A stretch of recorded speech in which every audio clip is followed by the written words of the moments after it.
Black and white की शुरुआत हम बिहार के मुख्यमंत्री नीतीश कुमार के उस बयान से करेंगे जिसमें उन्होंने जनसंख्या नियंत्रण की बात करते हुए यह कहा था कि जो महिलाएं कम पढ़ी लिखी या अशिक्षित होती हैं वो महिलाएं गर्भधारण को लेकर जागरूक नहीं होती, जबकि पढ़ी लिखी और शिक्षित महिलाएं गर्भधारण को लेकर जागरूक होती हैं और उनमें प्रजनन दर काफी कम होती है।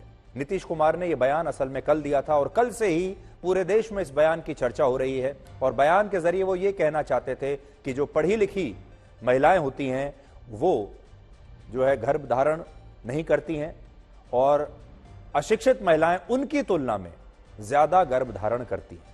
लेकिन जिस भाषा का उन्होंने इस्तेमाल किया था वो भाषा ठीक नहीं थी, जिसके बाद से देश भर की महिलाओं ने इस पर आपत्ति की है और मुख्यमंत्री नीतीश कुमार ने महिलाओं को लेकर यह बयान कल बिहार की विधानसभा और विधान परिषद दोनों में दिया था, एक के बाद एक।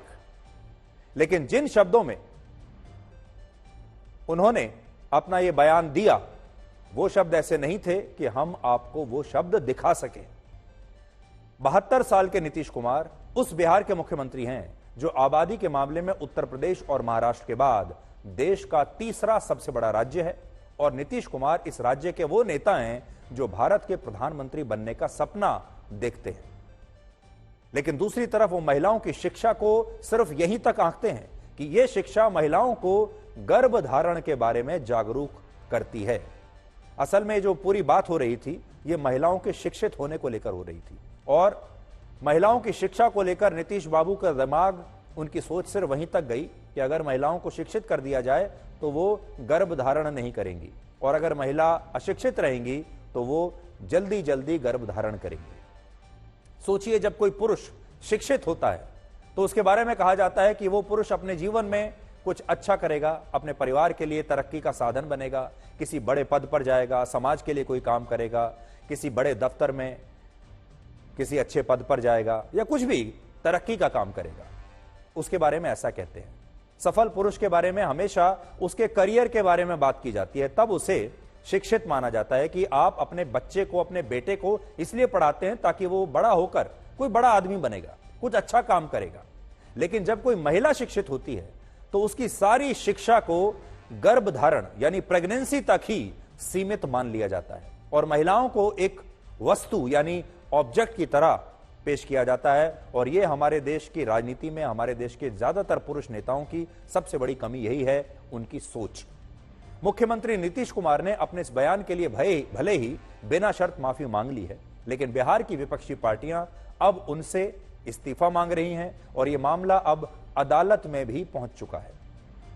आज बिहार के मुजफ्फरनगर की एक अदालत में मुख्यमंत्री नीतीश कुमार के खिलाफ एक याचिका दायर हुई है जिसमें अदालत से महिलाओं का अपमान करने के लिए नीतीश कुमार पर कानूनी कार्रवाई करने की मांग हुई है और इस याचिका पर अब 25 नवंबर को सुनवाई होगी। इसके अलावा राष्ट्रीय महिला आयोग ने बिहार विधानसभा के अध्यक्ष को पत्र लिखा है और इस मामले में नीतीश कुमार के खिलाफ कड़ी कार्रवाई करने की मांग उन्होंने भी की है। और आज पटना में भी बीजेपी की महिला इकाई ने मुख्यमंत्री नीतीश कुमार के काफिले का घेराव किया और उनके इस्तीफे की मांग की। अब आप ये देखिए कि राजनीति क्या चीज होती है।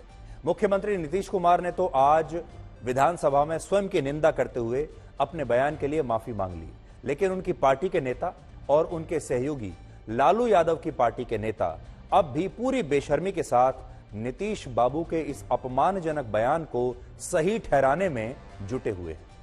आज लालू यादव की पत्नी और पूर्व मुख्यमंत्री राबड़ी देवी ने कहा कि नीतीश कुमार के मुंह से यह बयान गलती से निकल गया था। बिहार के उप मुख्यमंत्री और लालू यादव के पुत्र तेजस्वी यादव ने कहा कि नीतीश कुमार का बयान सेक्स एजुकेशन के संदर्भ में देखा जाना चाहिए। जेडीयू के राष्ट्रीय अध्यक्ष लल्लन सिंह ने कहा कि नीतीश कुमार ने जो कहा उसमें कुछ गलत नहीं है और बिहार सरकार में जेडीयू के ही एक मंत्री श्रवण कुमार ने कहा कि नीतीश कुमार आम लोगों की भाषा में बात कर रहे थे, इसलिए उनके बयान से महिलाओं का अपमान नहीं हुआ है। यानी राजनीति एक ऐसी चीज है जिसमें नेता अपनी नैतिक जिम्मेदारी समझते हुए गलत को गलत कहने की भी हिम्मत जुटा नहीं पाते। आजकल क्या, जब से भारत आजाद हुआ है, हर नेता और हर पॉलिटिकल पार्टी एक ही बात करती है क्या बात करती है? एक तो गरीबी की बात करती है और दूसरा पिछड़े वर्ग की बात करती है।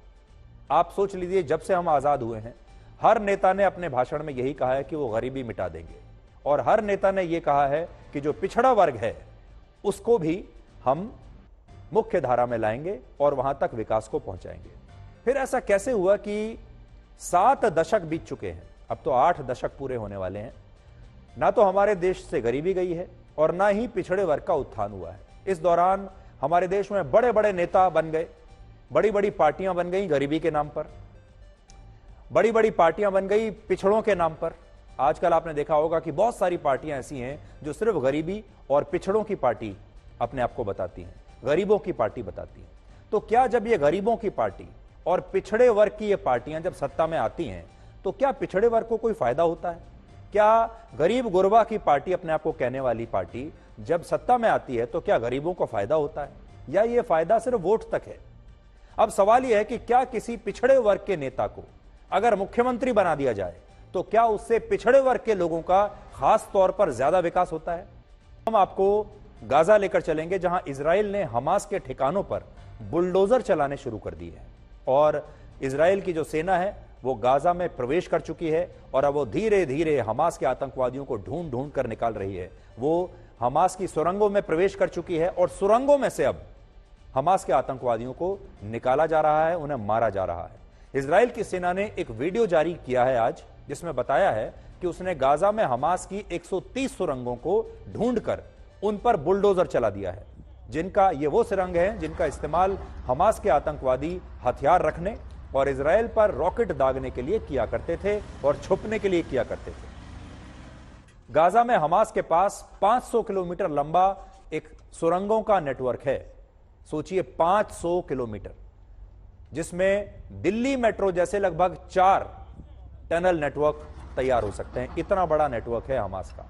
दिल्ली मेट्रो का टनल नेटवर्क सिर्फ 125 किलोमीटर के आसपास लंबा है और यही वजह है कि गाजा में इजराइल की सेना के लिए हमास के ठिकानों पर कार्रवाई करना मुश्किल हो रहा है, क्योंकि हमास के पास सुरंगों का इतना बड़ा नेटवर्क है, दिल्ली मेट्रो से भी बड़ा नेटवर्क। हालांकि अब इजराइल ने हमास की सुरंगों को एक एक करके नष्ट करना शुरू कर दिया है और अब तक 130 सुरंगों को पूरी तरह से ध्वस्त करके उन पर बुलडोजर चलाया जा चुका है। आज इस युद्ध का 33वां दिन है और अब इजराइल ने उत्तरी गाजा के ज्यादातर इलाकों को अपने कंट्रोल में लेना शुरू कर दिया है। गाजा के इस नक्शे पर अभी मैं आपको दिखाऊंगा कि उत्तरी गाजा के किन इलाकों में इजराइल की सेना हमास के आतंकवादियों का खात्मा कर रही है और किन इलाकों के रिफ्यूजी कैंप्स में इजराइल के सैनिक अब पहुंच चुके हैं, और वो इलाके कौन से हैं जिन्हें इजराइल की सेना अगले कुछ घंटों में अपने नियंत्रण में ले लेगी। अब आप देख लीजिए, ये गाजा का नक्शा है, उत्तरी गाजा और दक्षिणी गाजा। और हमने आपको कल भी बताया था कि उत्तरी गाजा में इजराइल की सेना प्रवेश कर चुकी है यहां, और उसको भी इजराइल ने 2 हिस्सों में बांट दिया है। नीचे से भी इजराइल की सेना प्रवेश कर रही है यहां से, और उधर ऊपर से भी इजराइल की सेना वहां से प्रवेश कर चुकी है, और इस तरह उन्होंने इसे 2 हिस्सों में बांट दिया है। यहां आप ये देख पाएंगे कि हमास के आतंकवादियों का सफाया किन किन इलाकों में जारी है। जो गोलाकार जो क्षेत्र आप देख रहे हैं वहां पर शरणार्थी शिविर में कहां इजराइल के सैनिक घुसे हैं, वो दूसरे नंबर का जो सर्कल आप देख रहे हैं उसमें आपको पता चलेगा। और इजराइल की सेना अब यहां नीचे भी पहुंच चुकी है। तो ये इस समय गाजा के नक्शे पर अगर आप देखेंगे तो इजराइल की सेना की जो मौजूदगी है वो आपको इन 3 सर्कल्स में नजर आएगी। आज हम आपको ये बताना चाहते हैं कि अगर आप इससे बचना चाहते हैं तो अपने खान पान में कुछ बदलाव कीजिए। अगर आप अपनी डाइट में ऐसी हरी सब्जियों, फलों और हर्ब्स को शामिल कर लेते हैं जो एंटीऑक्सीडेंट्स हैं, तो आपके शरीर पर प्रदूषण का असर कम हो जाएगा। हरी सब्जियों में आप पालक, गोभी, ब्रोकली, बीन्स, चुकंदर, लौकी और भिंडी खा सकते हैं।